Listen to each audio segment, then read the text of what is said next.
Represent करना चाहते हैं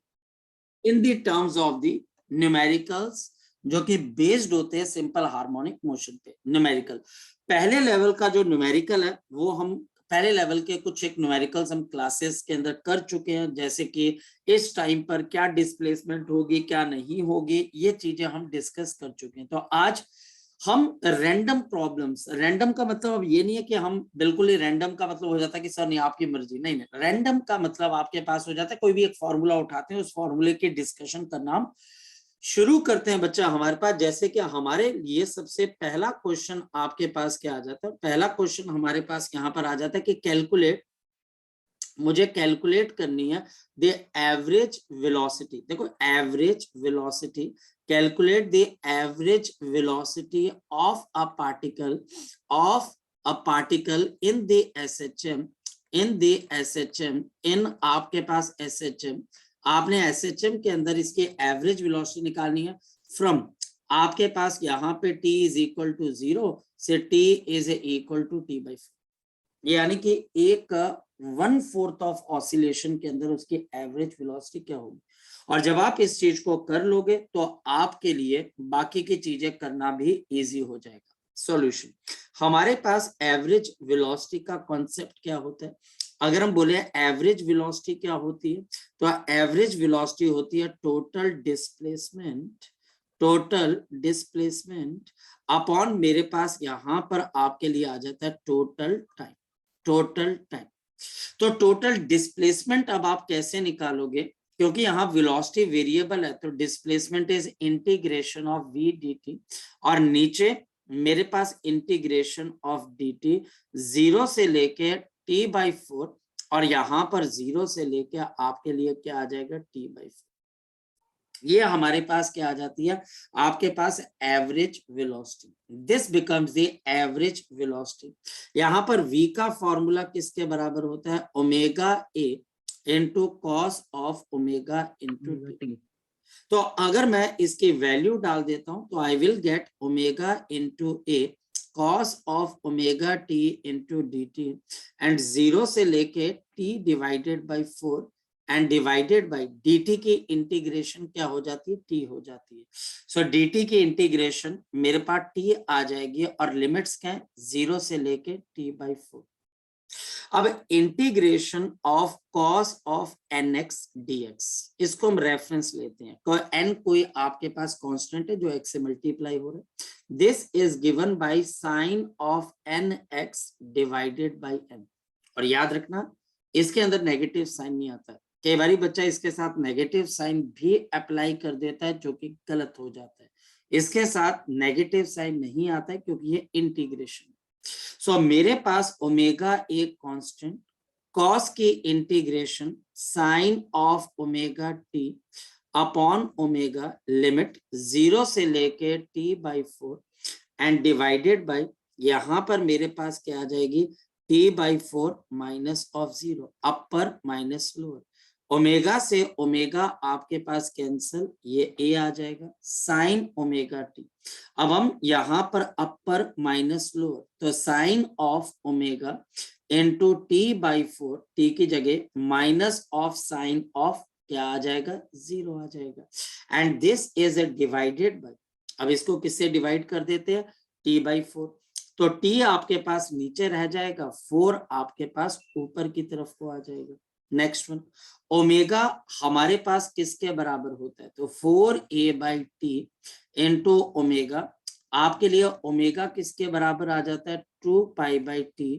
multiplied by t/4 minus of 0, sine of 0 0 हो जाता है, t से आपके पास t कैंसल, ये कैंसल होके 2 साइन ऑफ π/2, तो साइन ऑफ π/2 किसके बराबर होता है 90 आपके पास साइन ऑफ 91 हो जाएगा। सो इसके एवरेज वेलोसिटी, जब आपके पास कोई पार्टिकल एसएचएम कर रहा है और वो मीन से हमारे पास कहाँ की तरफ को जा रहा है, एक्सट्रीम की तरफ को जा रहा है, ये हमारे पास दूसरी एक्सट्रीम है, तो ये t इज इक्वल टू 0 से लेके मैं t/4 तक जा रहा हूं। और अब चाहे तो टीचर कोई भी दो आपको क्या दे सकता है, टाइम इंटरवल दे सकता है, कोई भी दो टाइम इंटरवल दे सकता है जिसके अंदर हम SHM की एवरेज वेलोसिटी निकाल सकते हैं। करना क्या होगा, एक थंब रूल मैं आपको बता देता हूँ, एक बहुत जर्नल सा आपको मैं रूल बता देता हूँ, और वो जर्नल रूल है आपके पास ओमेगा इंटू ए,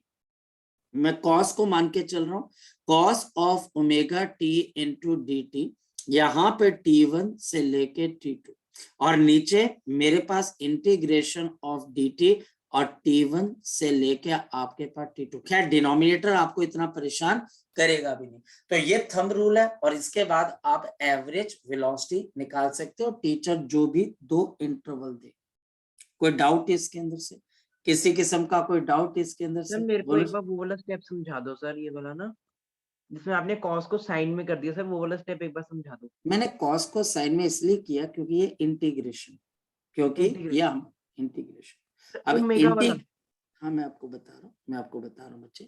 इंटीग्रेशन हम कब करते हैं और कहाँ करते हैं, हम मैथमेटिकल टूल्स के अंदर करते हैं, और मैथमेटिकल टूल। मैथमेटिकल टूल्स के अंदर जब हम इसको देखते हैं तो ये हमारे पास वहां पर फॉर्मूला इस तरीके से आता है। अब ये वाला फॉर्मूला लड़के, ये वाला फॉर्मूला बेटा, ये मैं आपको डिराइव नहीं करवा सकता क्योंकि ये ऑलरेडी मैथमेटिकल टूल का हिस्सा है। हम वहां से इसको देख लेते हैं और वो हमारे पास क्या आ जाती है बच्चे, एक डायरेक्ट रिजल्ट आ जाती है कि अगर कल को टीचर आपको बोलता है cos ऑफ 3x dx की इंटीग्रेशन करनी है तो बताओ आप क्या सर करोगे? सर मैं आप इसका एक्चुअली आंसर दे दोगे sin of 3x divided by 3, और जो भी लिमिट होगी आप लिमिट की वैल्यू डालकर आंसर निकाल दोगे। क्लियर होगी बात? ठीक सर है। ओमेगा बता दो सर, वो ओमेगा कैसे कटा? ओमेगा कौन से वाला बच्चे, ओमेगा ये वाला? अच्छा बता सर ये देते हैं। कटा कैसे सर? ये डिनोमिनेटर में आ गया। अब चल मुझे एक क्वेश्चन का जवाब दे, मुझे एक क्वेश्चन का यहाँ पर जवाब दे, यही से दे, हमको आगे क्यों जाना है। मैं तेरे को इंटीग्रेशन करने को बोलता हूँ 3 cos of 3x into d x, मैं तुझे क्वेश्चन दिया, तो अगर मैं आपको एक देता हूं यहाँ पर इसका आंसर ये आ जाएगा, हाँ या ना, ये आंसर आ सर जाएगा ये इसका। बाहर आ जाएगा सर, ये अब सर ये 3 बाहर आ जाएगा तो ये 3 से 3 कैंसिल हो कट जाएगा। जाएगा। वैसे बच्चे ये sine omega T divide by omega, तो ये ओमेगा बाहर आ जाएगा तो ये कट जाएगा। क्लियर होगी बात, हाँ या ना, हाँ ओके या सर। ना? ठीक है चलो, ओके क्लियर है सर। सब बच्चों को, ये डाउट क्लियर है इसका? किसी बच्चे को कोई पॉइंट कोई चीज दोबारा से सर यहाँ समझ पे में? आपने जनरल फॉर्मूला दिया है, ये एवरेज वेलोसिटी का है ना? हाँ ये एवरेज वेलोसिटी का। कल को का के ऐसा होता है कि टीचर जो होता है वो बच्चे को ये बोल देता है कि मुझे एक एक्सट्रीम से दूसरे एक्सट्रीम के बीच का क्या बताना है, एवरेज स्पीड बतानी, एक एक्सट्रीम से दूसरे एक्सट्रीम। सपोज मैं तुमसे क्वेश्चन पूछ लेता हूँ, तो अगर कोई टीचर बोलता है जी मुझे एक एक्सट्रीम से दूसरे एक्सट्रीम, अब दूसरे एक्सट्रीम पे ये कब पहुंचती है, तो आप बोलते हो सर 3t/4 पे पहुंचती है, हाँ या ना, ऐसे पहुंचती है। तो टीचर ने अब यस आपको सर। टाइम भी नहीं देना, वो आपको ये बोलेगा कि मुझे एक एक्सट्रीम से दूसरे एक्सट्रीम की तरफ जाते हुए एसएचएम के अंदर जो आपके पास है एवरेज वेलोसिटी है उसकी वैल्यू क्या होगी, तो फिर तुम T1 की जगह क्या डाल दोगे, t/4, और फिर आप T2 की जगह क्या डाल दोगे, 3t/4, और वैल्यू डाल दोगे तो आंसर आ जाएगा। क्लियर होगी मेरी बात, क्लियर होगी बात, है या यस नहीं? सर। तो ये अब टीचर की मर्जी है, टीचर आपको जहां मर्जी से क्वेश्चन दे मैं उसको निकाल सकता हूँ। क्लियर है, कोई दिक्कत तो नहीं इसके अंदर से, कोई दिक्कत तो नहीं नो इसके अंदर से। अब चलते हैं आगे की तरफ। मैं ये एज्यूम करके चल रहा हूँ बेटा, मैं ये एज्यूम करके चल रहा हूँ कि आप बेसिक, बहुत बहुत बेसिक लेवल के क्वेश्चंस खुद हैंडल कर पाओगे। बहुत बेसिक लेवल के क्वेश्चन कैसे के, जैसे मैं आपको बहुत बेसिक लेवल के अगर क्वेश्चन बताऊं जिसके अंदर से प्लस और माइनस करना होता है और आपके पास क्वेश्चन के आंसर्स डेवलप हो जाते हैं, बहुत बेसिक लेवल के क्वेश्चंस। तो सर 2 हमारे मिनट पास ऊपर कर बहुत सकते हो? बेसिक लेवल के क्वेश्चंस कैसे, जैसे कि मेरे पास टीचर एक क्वेश्चन दे देता है, ये बहुत बेसिक लेवल का क्वेश्चन है, जिस बच्चे को ये ना समझ में आए तो फिर वो, इसका मतलब है उसको थ्योरी दोबारा से देखनी। मेरे पास यहाँ पर एसएचएम की इक्वेशन है x is sir equal 2 to minute ऊपर कर सकते हो आप? 0.34 into cos of 0.34 into cos of 2000t। ये बच्चा हमारे पास 2000t प्लस ऑफ 0.74। जी श्योर, बोलो बच्चे, बोलो बेटा। सर वो मैं थोड़ा 2 मिनट ऊपर कर दो सर, मैंने एक चीज शायद से स्किप कर दी। क्या स्किप कर दिया बच्चे? सर मैंने शायद से ना अगला मैंने आंसर करना एक एक पार्ट मैंने। अच्छा 480, ओके सर।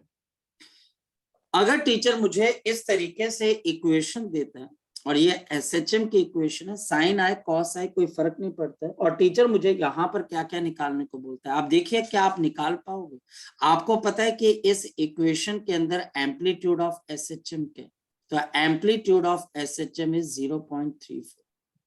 सेकंड बच्चा हमारे पास यहाँ पर वो बोल रहा है angular frequency and frequency, the angular frequency and the frequency। तो एंगुलर फ्रीक्वेंसी मेरे पास यहाँ पर 200, तो ये मेरे पास यहाँ पर 200 है, आपके पास 200, आपके लिए यहाँ पर ये रेडियन पर सेकेंड आपके पास आ जाती है। और अगर टीचर मुझे यहाँ पर फ्रीक्वेंसी पूछता है तो फ्रीक्वेंसी कैसे निकलती है, फ्रीक्वेंसी आपके पास होती है ओमेगा डिवाइडेड बाय, आपके पास आ जाती है 2 पाई। प्लीज इस बात को ध्यान में रखना, ये मेरे पास ओमेगा है, ओमेगा डिवाइडेड बाय 2 पाई, आपके पास क्या आ जाती है फ्रीक्वेंसी, क्योंकि 2 pi f is equal to omega के बराबर है।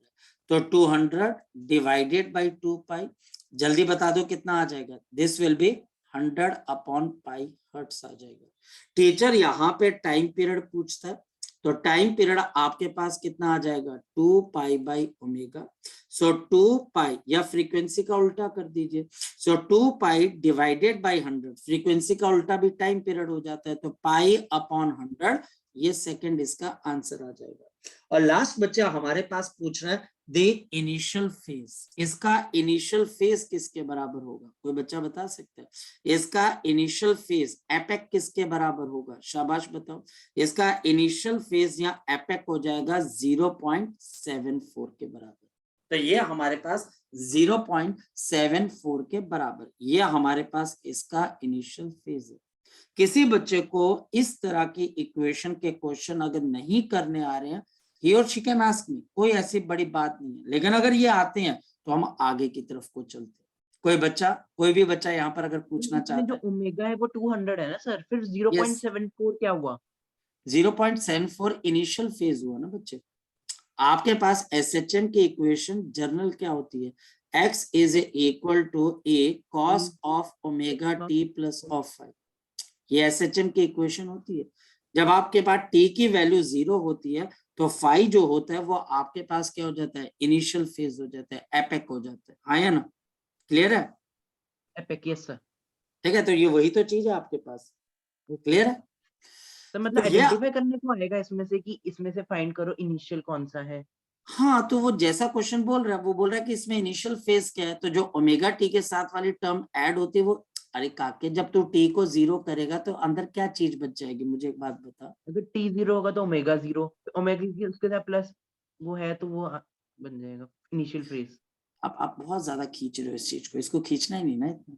Okay sir. आप टी को अगर 0 करते हो तो अंदर क्या टर्म बचती है, बता मुझे शौर्य। इस इक्वेशन में अगर तू टी को 0 कर देता तो क्या चीज बचती है, 5 बचती है ना। इसमें भी अगर तू टी को 0 करेगा तो 0.74 बचेगा, तो वही तो इनिशियल फेज होगा, हाँ या ना। Okay sir. और सर एंगुलर फ्रीक्वेंसी को भी हम ओमेगा बोल सकते हैं ना? हाँ, ओमेगा ही होती है, ओमेगा ही होती है, ठीक है। तो ये हमारे पास यहाँ पर क्वेश्चन था और ये क्वेश्चन हम निकाल सकते हैं। अब आता है बच्चा हमारे पास नेक्स्ट क्वेश्चन। नेक्स्ट क्वेश्चन बच्चा हमारे पास यहाँ पर एक मास है बच्चा आपके पास, और इस मास के साथ इस तरीके से मैंने एक स्प्रिंग को क्या कर दिया, अटैच कर दिया। एक आइडेंटिकल स्प्रिंग को मैंने इस तरीके से यहाँ पर क्या कर दिया, अटैच कर दिया, और मेरे पास एक और आइडेंटिकल स्ट्रिंग है और इसको मैंने नीचे की तरफ को अटैच कर दिया। इन तीनों स्ट्रिंग्स को मैंने वर्टिकल प्लेन के अंदर रखा और तीनों को मैंने इस तरीके से अटैच कर दिया, और ये आपके पास इसके बीच वाला पॉइंट है जिसका मास मेरे पास किसके बराबर है, m kg के बराबर है। ये स्प्रिंग कांस्टेंट k है, ये भी k है और ये भी k है बच्चे। अब हमारे पास आ जाता है इफ द मास m, अगर मेरे पास मास m kg का है, if the mass of m kg is depressed, इसको डिप्रेस कर दिया जाता है little, it is depressed little by distance x, by the distance x, अगर इसको x डिस्टेंस से हम डिप्रेस करके एंड रिलीज्ड, और इसको मैं रिलीज कर देता हूं, then find the time period of the oscillation, then find the time period of the oscillation, find the time period of oscillation. मुझे यहाँ पे टाइम पीरियड बताना है, किसका, ऑसिलेशन का टाइम पीरियड बता देना। तो कैसे क्वेश्चन करना है इसको हम देखते हैं। हमारे पास क्वेश्चन क्या है और उसको सॉल्व किस तरीके से करना है। मेरे पास यहाँ पर एक अरेंजमेंट है जिसके अंदर एक स्प्रिंग को हमने जोड़ा हुआ था, किसके साथ, एक मास के साथ। यहाँ पर मेरे पास दूसरा स्प्रिंग है और ये स्प्रिंग भी आपके पास इस मास के साथ जुड़ा हुआ है, और तीसरा हमारे पास यहाँ पर इस मास के साथ एक और स्प्रिंग अटैच्ड है और इनको हमने यहाँ पर प्लेस कर दिया। अब होता क्या है, टीचर ये बोलता है कि अगर मैं इस मास को यहां से थोड़ा नीचे की तरफ को लेके आ जाता हूं, मैं इस मास को कितना डिप्रेस कर देता हूं, एक्स से डिप्रेस कर देता हूं, तो जैसे ही आप इसको एक्स से डिप्रेस करोगे, नीचे वाला स्प्रिंग क्या हो जाएगा, बताओ शाबाश, नीचे वाला स्प्रिंग क्या हो जाएगा, ये बच्चा हमारे पास यहाँ पर कंप्रेस हो जाएगा। क्लियर होगी बात।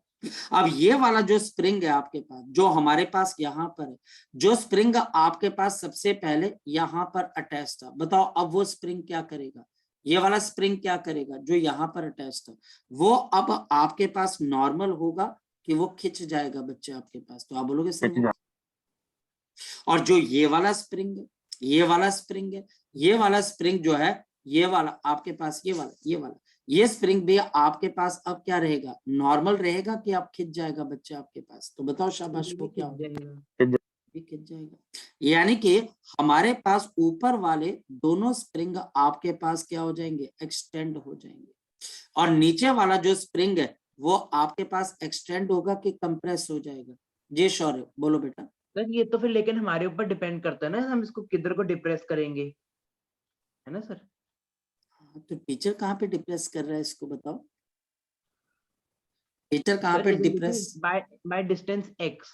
तो मतलब बट सर ये कहीं पे भी नहीं हो सकता, कहीं और पे, जैसे हम इसको लेफ्ट वाली साइड कर ले तब भी तो सर वहां पे वो डिफ्लेक्शन होगी ना, वो डिप्रेशन नहीं होगी, वो डिफ्लेक्शन होगी। ओके ठीक है, ऊपर जाएगा तो एलिवेशन होगी, नीचे आएगी डिप्रेशन होगी, लेफ्ट या राइट पे जाएगा तो डिफ्लेक्शन हो जाएगी या साइडवेज मूवमेंट हो जाएगी, हाँ या ना, ठीक है। अच्छा ओके सर।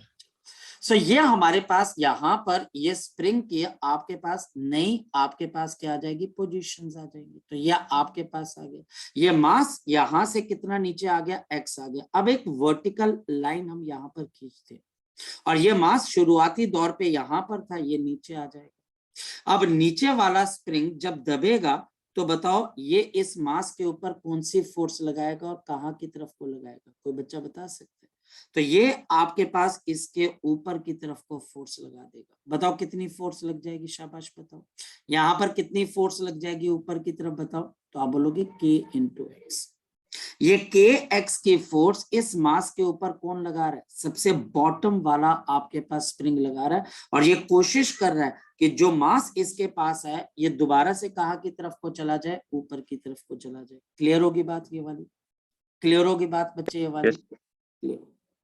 लेकिन बच्चा हमारे पास स्प्रिंग तो ये भी एक्सटेंड हुआ है, तो प्रॉब्लम ये है बच्चा हमारे पास कि ये, अब हम यहाँ पर एक और चीज देख लेते हैं, और वो ये कि मान लेते कि इन स्प्रिंग्स के बीच में, जो हम पहले नहीं लिखा, अब बच्चे मान लेते कि इन स्प्रिंग्स के बीच में हमारे पास कोई ना कोई एंगल है, मान लेते हैं, और ये एंगल आपके पास यहाँ पर थीटा, और ये भी बच्चे आपके पास थीटा मान लेते हैं, ये भी थीटा बच्चे, तो हमारे पास ये थीटा और थीटा, तो ये वाला एंगल आपके पास अल्फा और अल्फा, तो ये दोनों एंगल बच्चा हमारे पास क्या हो जाएंगे, सेम हो जाएंगे। अब देखना बहुत इंपॉर्टेंट है,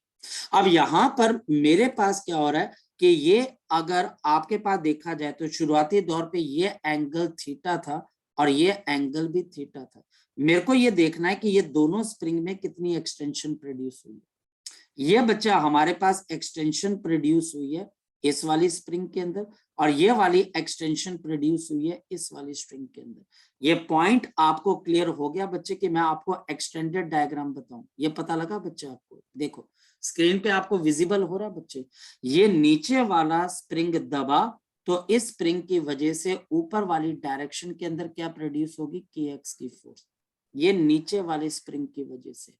ये जो स्प्रिंग बच्चा हमारे पास पहले वाला था ये इसके नेचुरल लेंथ है, यह हमारे पास पहले वाले स्प्रिंग की नेचुरल लेंथ है और ये स्प्रिंग खिंच गया क्योंकि ये मास आपके पास x डिस्टेंस से नीचे आ गया। ये मास x डिस्टेंस से नीचे आ गया तो खिंच गया। तो देखो बच्चे इसकी लेंथ में कितना चेंज आया, इतना ही चेंज आया ना, हाँ या ना, पता लग रहा है इतना चेंज क्यों आया, इतना चेंज आया। इसके अंदर भी बच्चा हमारे पास इतना ही चेंज आया, लग रहा पता बच्चे, लग रहा पता बच्चे आपको, यस और नो। अब ये एंगल थीटा बच्चा हमारे पास, तो पैरेलल लाइन की प्रॉपर्टी से हमें पता है कि ये वाला एंगल भी आपके पास क्या हो जाएगा, थीटा, और ये भी थीटा हो जाएगा, हाँ या ना, लगी बात पता। ये वाली जो डिस्टेंस है ये परपेंडिकुलर है, तो ये परपेंडिकुलर आपके पास है तो ये बेस बन जाएगा और ये हाइपोटेन्यूज बन जाएगा। यानी कि यहाँ पर एक ट्रायंगल आपको नजर आ रहा होगा। इस ट्रायंगल के अंदर अगर आप ध्यान से देखें तो ये एंगल मेरे पास थीटा,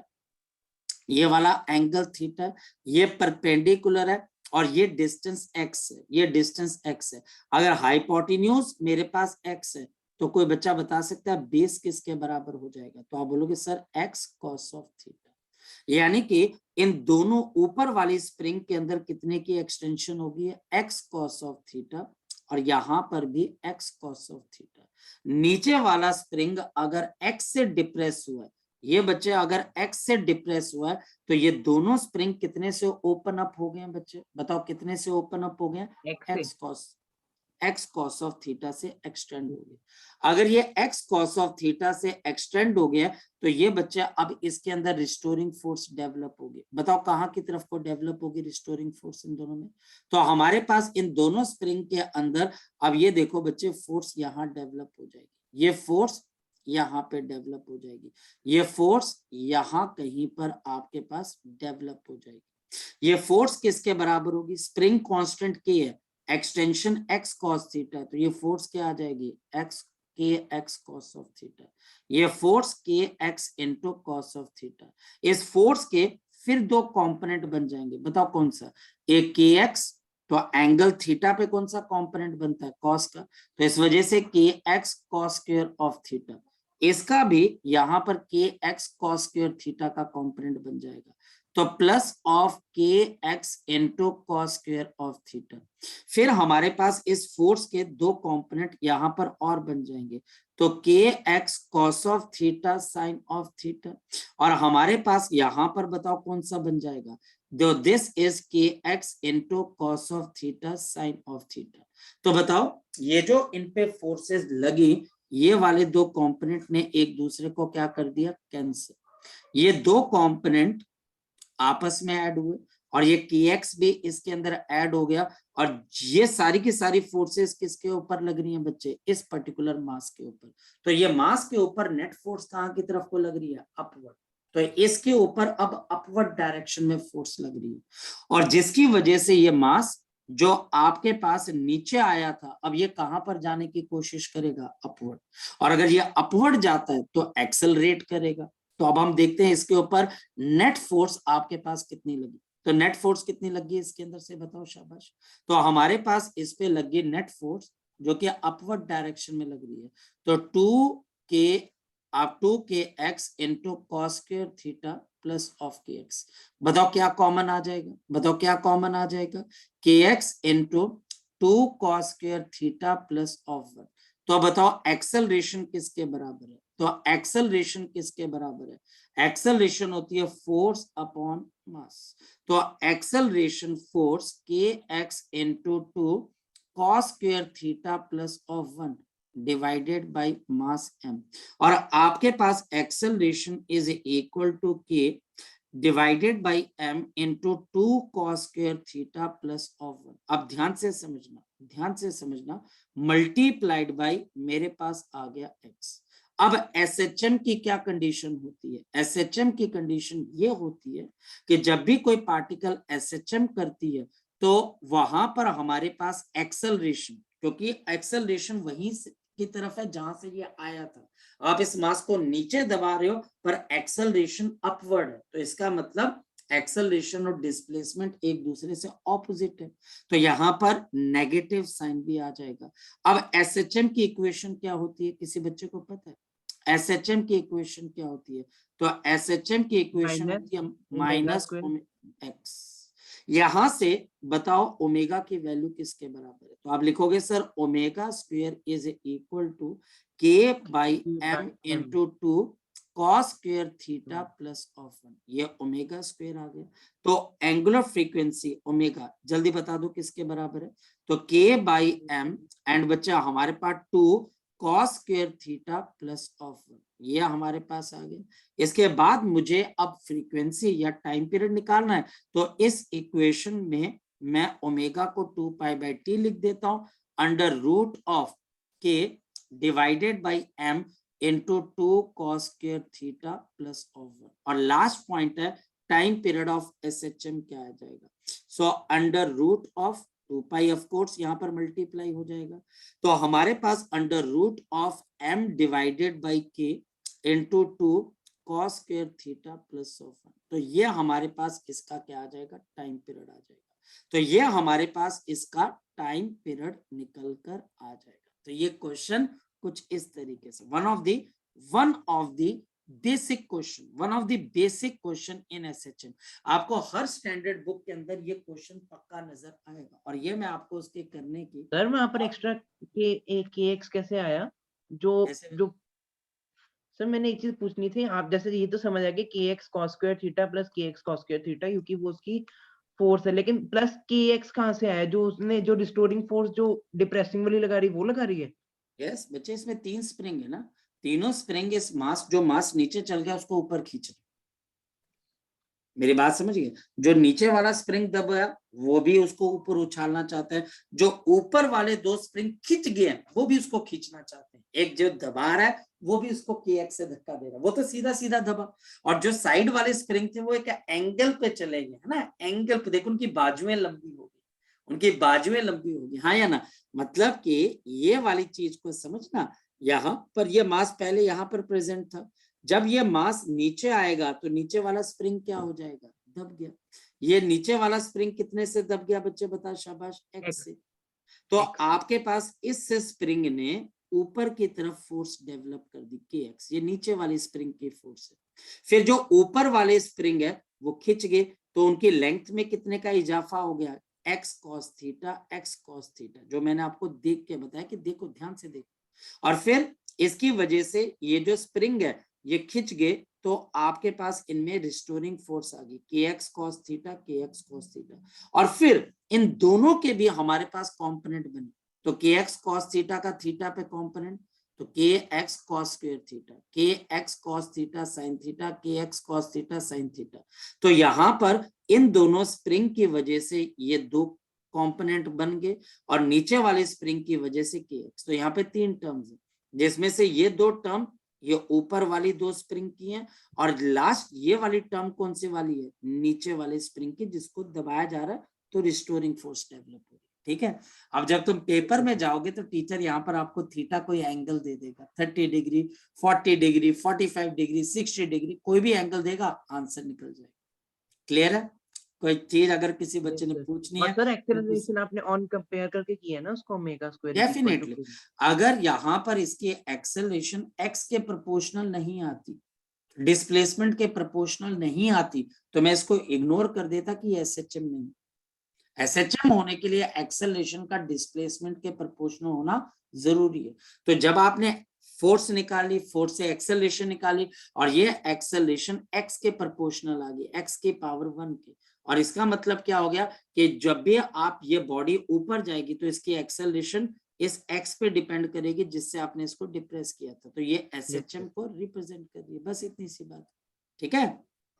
ओके सर,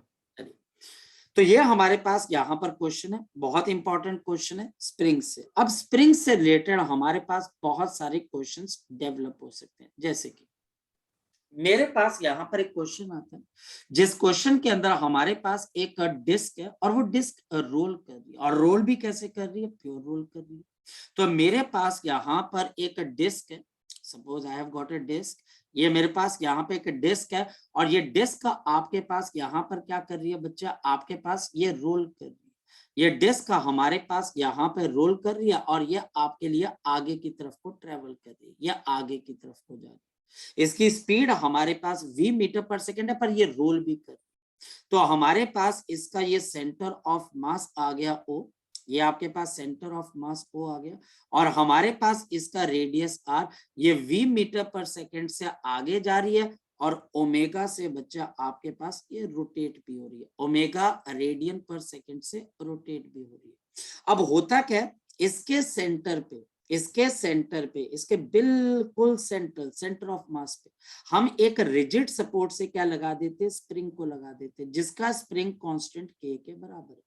तो मैंने ये यहाँ पर एक रॉड ली, और मैंने क्या किया, यहाँ पर इस रॉड से इसको रिजिडली जोड़ दिया, और इस रॉड के साथ यहाँ पर इसके साथ मैंने क्या जोड़ दिया, एक स्प्रिंग को जोड़ दिया, बिल्कुल ऐसे इसके सेंटर को, और ये मेरे पास स्प्रिंग कांस्टेंट है K न्यूटन पर मीटर। अब होता क्या, ध्यान से समझना, इफ दिस डिस्क, अगर ये मेरे पास डिस्क है, इफ दिस डिस्क, अगर ये जो मेरे पास डिस्क है, आपके पास रोल्स विदाउट बच्चा हमारे पास स्लिपिंग, रोल्स विदाउट स्लिपिंग का मतलब पता है क्या होता है, V is equal to R omega.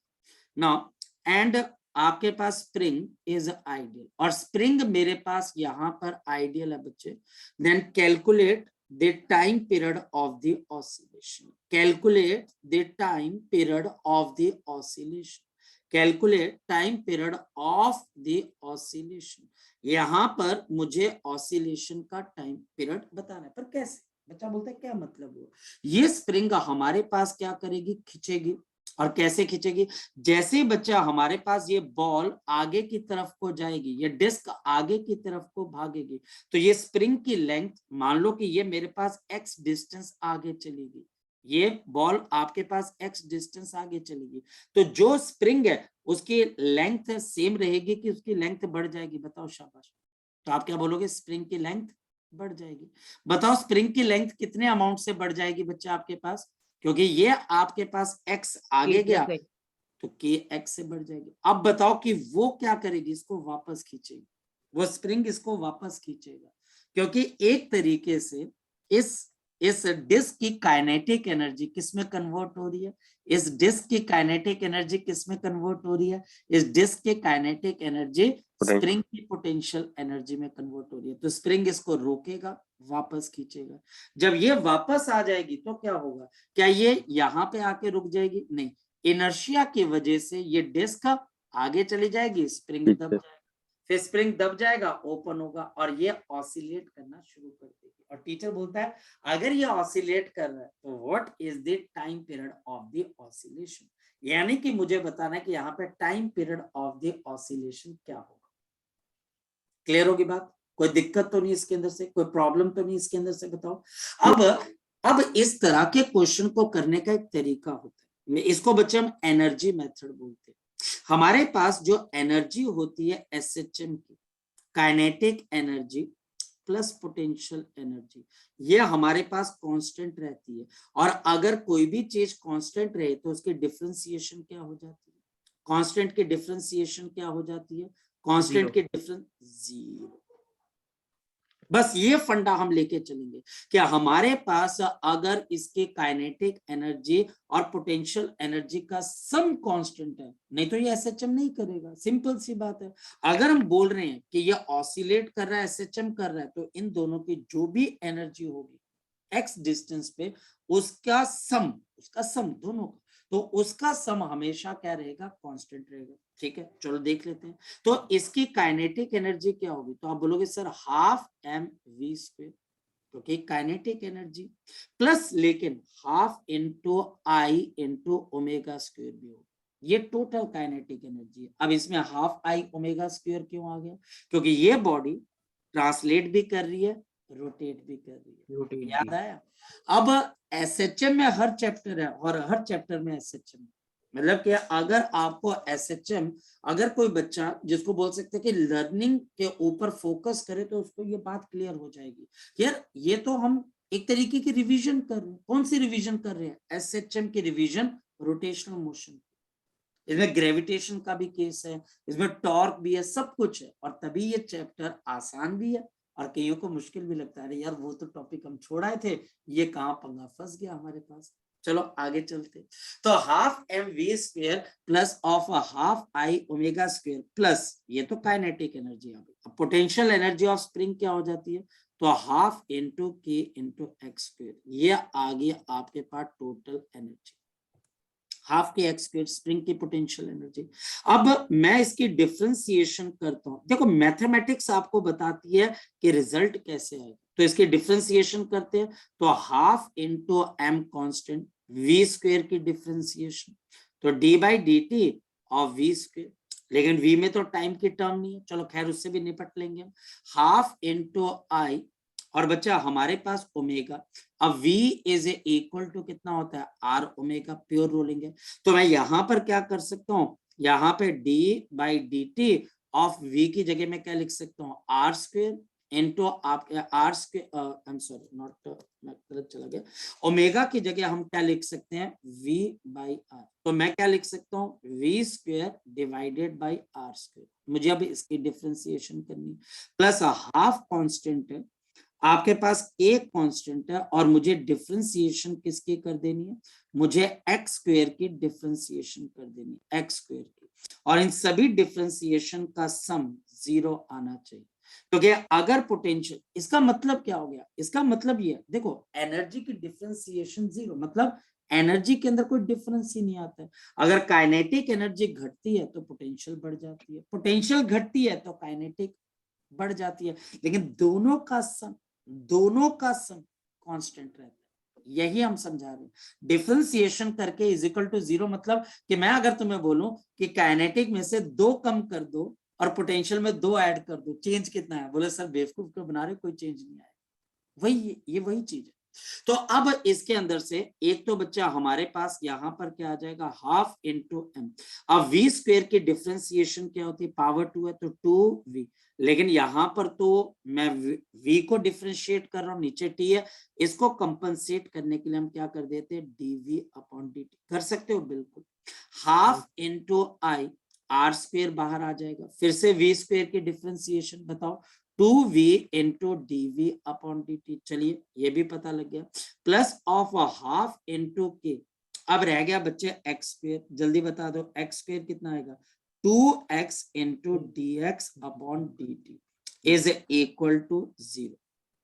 Is equal to 0, सबसे पहले 2 से 2 कैंसिल, 2 से 2 कैंसिल, 2 से 2 cancel, next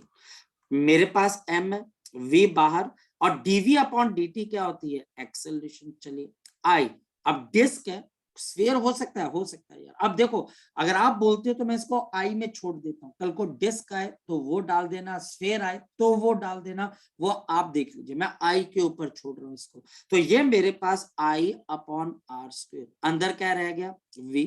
dv upon dt क्या होती है एक्सेलरेशन, अब इस टर्म को मैं दूसरी तरफ ले जाता हूँ, इसको अगर मैं दूसरी तरफ ले जाऊंगा माइनस, क्योंकि नेगेटिव हो जाएगा, k into x, dx upon dt क्या होती है वेलोसिटी, ये होगी, मैं दूसरी तरफ ले गया, अब दोनों तरफ के अंदर बताओ क्या चीज कॉमन है, v और v कॉमन आ गया, यहां पर अब मैं एक्सेलरेशन कॉमन निकाल देता हूं, क्या आ जाएगा m plus of I upon r square is equal to minus of a into x, so therefore बताओ एक्सेलरेशन किसके बराबर है, तो minus of k upon m plus of i upon r square, और मल्टीप्लाइड बाय क्या आ गया x, क्या ये इक्वेशन एसएचएम को रिप्रेजेंट कर रही है, जरा देखो, जब हम एक्सेलरेशन निकाल रहे हैं, अगर एक्सेलरेशन x के प्रोपोर्शनल आ रही है तो हम बोलते हैं ये एसएचएम है, क्या दोबारा से हमारे पास वैसी कोई चीज आई है, यस, देखो जरा यहाँ पर एक्सेलरेशन डिस्प्लेसमेंट x के प्रोपोर्शनल है और x की पावर 1 के, सो ये एसएचएम को रिप्रेजेंट कर रही है, तो a is equal to minus omega square x, a is equal to minus omega square x, और इस वजह से बताओ देयरफॉर मेरे पास क्या चीज आ जाएगी, therefore we can write down omega square किसके बराबर आएगा, k divided by m plus of i upon r का स्क्वायर, और देयरफॉर मेरे पास बताओ यहां पर ओमेगा किसके बराबर आ जाएगा, under root of k divided by m plus moment of inertia I upon r square. तो अब मेरे पास टाइम पीरियड निकालना है। तो अब देखो बच्चे, अब तो पता हो जाना चाहिए कि अगर ओमेगा पता है तो टाइम पीरियड कैसे आता है। तो 2 पाई लगा दीजिए और जो अंदर ओमेगा वाली टर्म है उसको बच्चे आप इन्वर्ट कर दीजिए, तो m plus of I upon r square और डिवाइडेड बाई k, ये मेरे पास यहाँ पर केस आ जाएगा। कुछ मुश्किल है बच्चे इसमें से? मुश्किल है, मैं मना नहीं कर रहा हूं, लेकिन पॉइंट है कि आपने आगे बढ़ने की कितनी चाहत है आपके अंदर आगे बढ़ने की कितनी चाहत है। सर क्या ये स्कूल में आएगा? बिल्कुल भी नहीं आएगा, बिल्कुल भी नहीं आएगा स्कूल के अंदर। तो सर कहाँ आ सकता है? ये आएगा बच्चा आपको अच्छे खासे एग्जाम के अंदर। और सर क्या स्प्रिंग अगर ऊपर नीचे होगी तो आंसर सेम होगा? तो आंसर सेम नहीं होगा। अगर ये स्प्रिंग टॉप मोस्ट पॉइंट पर लग जाएगी तो आपका क्वेश्चन चेंज हो जाएगा, वो क्वेश्चन बच्चा हमारे पास थोड़ा सा डिफरेंट हो जाएगा। अगर यहाँ पर 2 स्प्रिंग लग जाएंगी तो केसेस क्या होंगे वो भी बच्चे हम डिस्कस कर सकते हैं। हमारे पास स्प्रिंग को रिलेटेड ही बहुत सारे न्यूमेरिकल्स। ठीक, तो सबसे पहले एक आपको धक्का दे दिया गया कि आप करो एसएचएम के क्वेश्चंस। ठीक है, तो आज कोशिश करता हूँ रात को बच्चे आपकी एक और क्लास लगाने की इसी के एसएचएम के, और हम इसी प्रॉब्लम से आगे की तरफ को चलेंगे और हम कोशिश करेंगे कि आने वाले 2-3 दिनों के अंदर हम एसएचएम के मुश्किल और आसान, एक चीज मैंने आपके जिम्मेदारी डाली है कि आसान क्वेश्चन बच्चे जो मैंने आपको डीपीपी दी है प्लीज उसके आसान क्वेश्चन करके देख लीजिए। अगर वो नहीं होते हैं फिर मुझे बताए कि सर आसान भी नहीं हो रहे हैं सर, फिर मैं देखता हूं कि आपका नेक्स्ट सेशन में कैसे लगा। तो आज शाम को मिलते हैं बच्चे और इस तरह के क्वेश्चन को डिस्कस करने की कोशिश करेंगे। चलिए बच्चे, ठीक है, okay, bye bye, take care.